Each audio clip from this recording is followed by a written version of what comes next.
thought baby Rillas were gonna be safe? Alright, so today we want to do a video covering just basic technique for safety and basic falling techniques to protect yourself in training. We had one of our videos, Falling is Living, go super viral, and what people don't understand a lot of times is that the bails in the beginning were compiled over like 5 years of training. We don't just bail all the time, and contrary to popular belief, none of us have actually had a real serious injury from bailing because we practice techniques for protecting ourselves when we fall. Any injuries we have had came from random things like running and tripping, or doing judo, or like hanging out in a gym and like stepping in a pothole on the tumble track. We've seen a lot of comments on our Falling is Living video of kids being like, hey, we jump off roofs all the time, I've broken all the bones in my body, I'm gonna be crazy. But we don't want you guys going out and being reckless and hurting yourself. The idea of Falling is Living wasn't to just be reckless and throw things that you can't do and hurt yourself. The idea of Falling is Living is that if you want to get anywhere, you're gonna fail, you're gonna fall, and you just have to get up and keep trying, not to go out and break your body being reckless. So today we're gonna go over some basic techniques just for how to land properly and protect yourself, and then also when you do bail, how to bail properly and protect yourself so you don't end up being hurt and being one of these reckless kids that breaks all the bones.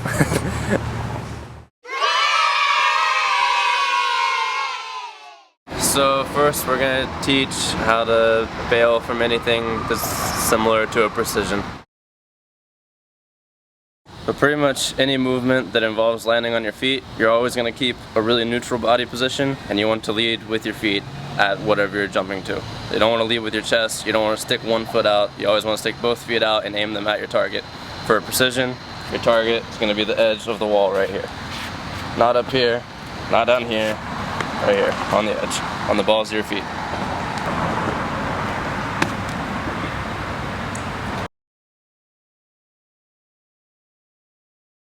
The way you don't want to land in precisions is on your heels, or on your arches, or missing the wall completely. And the way that you do that is by looking exactly where you want to go the entire time that you're jumping and aiming the balls of your feet there. So these are the ways that you don't want to land on your precisions. Those are the best ones.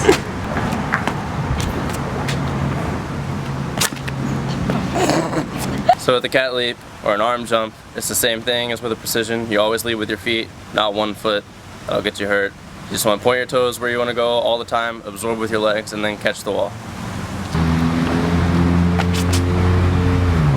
Well, anytime you're doing a cat leap, you want to treat it just like a running pre.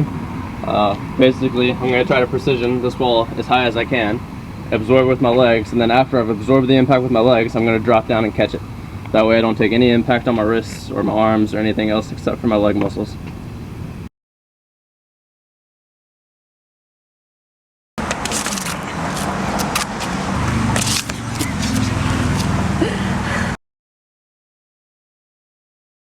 Alright, now that we've covered just basic, safe technique for any kind of jump, we're going to move on to different types of bail options and techniques that you can use to protect yourself when you fall or when you don't make a jump. First, we're going to go over a bounce back. A bounce back's just when you don't make a jump, don't make a precision. It's exactly the same as a cat leap. The technique's exactly the same because with a precision and a cat, you're leading with your feet either way. The only difference is you just didn't get on top of the wall and you're not going to catch a cat leap.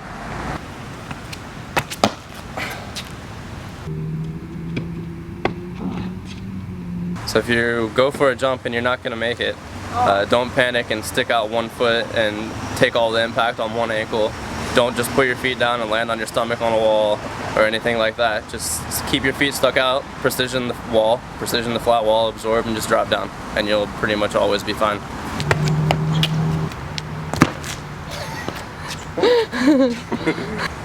So you also have the crane. I usually don't think the crane is a thing that you should really just go train. Like, if I'm going to do a jump, I want to do a precision, I don't ever look at it and go, I want to crane this. But a crane is a really good bail option for things, especially at heights. If you're trying to jump at heights and you don't make it, a crane can really save you and protect you. So we're going to go over that as well. I'll do the same precision that I just did, except I'm going to treat it like the ground in between is a height that I don't want to fall from.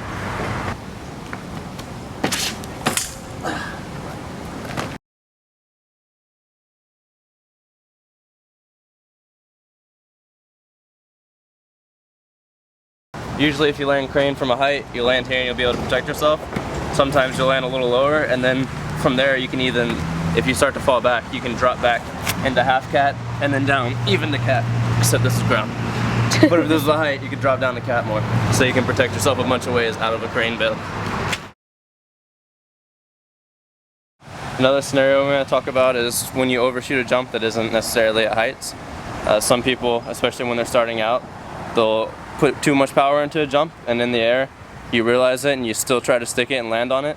But if you're flying over a jump and you try to put your feet down and your chest is way out here because you've overshot it, and you try to put your feet behind you, it's really easy to miss like this and then flip off the other side, or it's easy to like heel stomp on the edge and slide out and fall.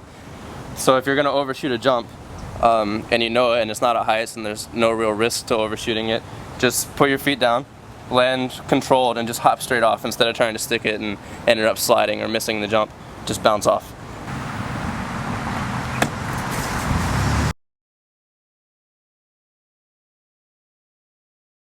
So next we're going to cover what happens when you overshoot a jump with the drop on the other side. Something that you probably want to practice a little bit on something maybe this height, just maybe chest height off the ground, is overshooting and then dropping the cat here, half cat, or all the way to cat, or even to here, and just holding it. If you practice it and make it a natural thing for you, it's pretty easy to just turn and catch here or something and pull yourself back up.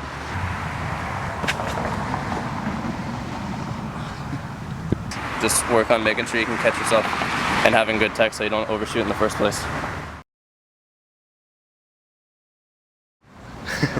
No matter how good your tech is and how controlled you try to be, eventually you're most likely going to fall at some point during your training. Whenever you actually fall, I think it's really important for people to learn break falls, and a lot of people don't know how to break fall. Me and Gareth personally both came from judo backgrounds, so it was pretty natural for us, which if you watch our videos you'll see almost every time that I fall I just break fall to the side or the back, so we're going to go over basic break falls right now. Alright, so the first thing we're going to go over is a back fall. It's probably the most basic fall, most likely the least common to use in parkour because usually we turn to the side a little bit, but we're going to go over it first anyway.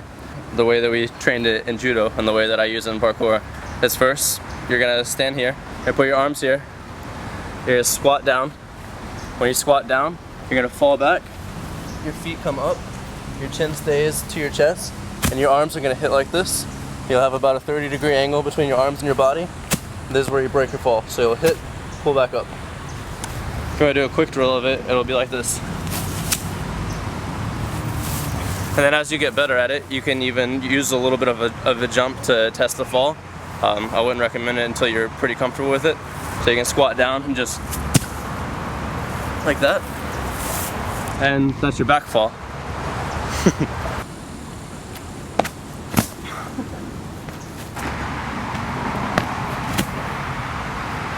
The important things to remember in the back fall is you want everything to hit the ground at the same time to disperse the impact. The only time I really use back falls is on something really low to the ground like this, where I can absorb and sit down really easily. And there have been occasional times where I've done a cat leap and peeled off to my back, and where you just whip to the ground really quickly, and the only choice is the back fall, and it's really useful for those situations as well. Alright, so the next thing we're going to cover is a side fall.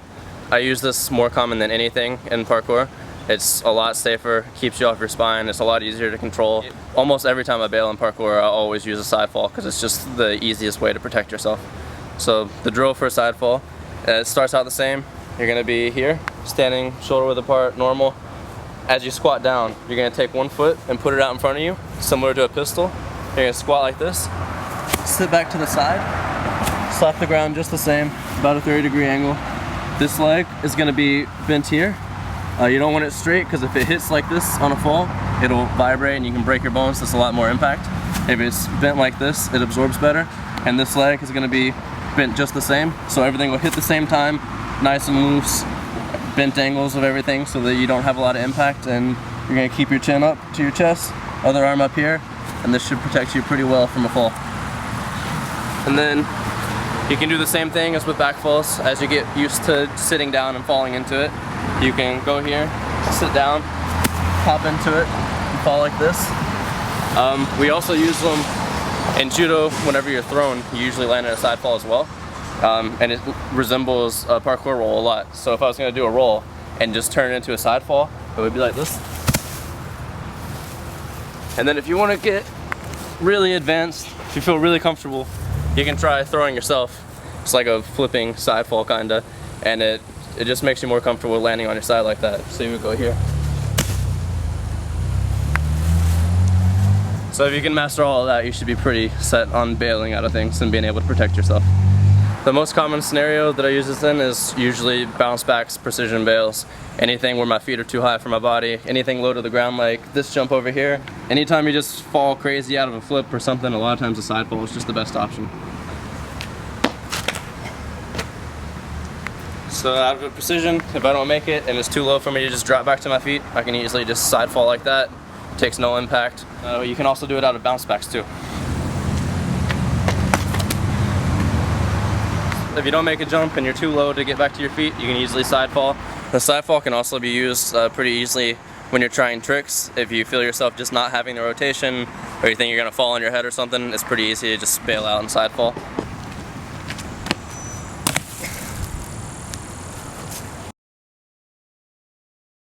So the next thing we're gonna go over is just anytime you're in a crazy situation where you somehow end up with just way too much forward momentum, your chest is way in front of you, and you just can't stay on your feet, so you're gonna go diving forward. Most of the time, what's gonna happen is if you land like this, or you're like stumbling forward, the best thing to do is usually to roll. So like if I landed and was over rotating really hard and I was like this, then I just wanna roll. Another way you can recover from having too much forward momentum, say you take a big drop and you have a lot of forward momentum, sometimes it's easier, even easier than rolling sometimes, is to absorb and calm yourself back to your feet. So instead of using the ground slap as an absorption technique, use it as a technique to get yourself back to your feet and save yourself before you hit your face or collapse and fall or something.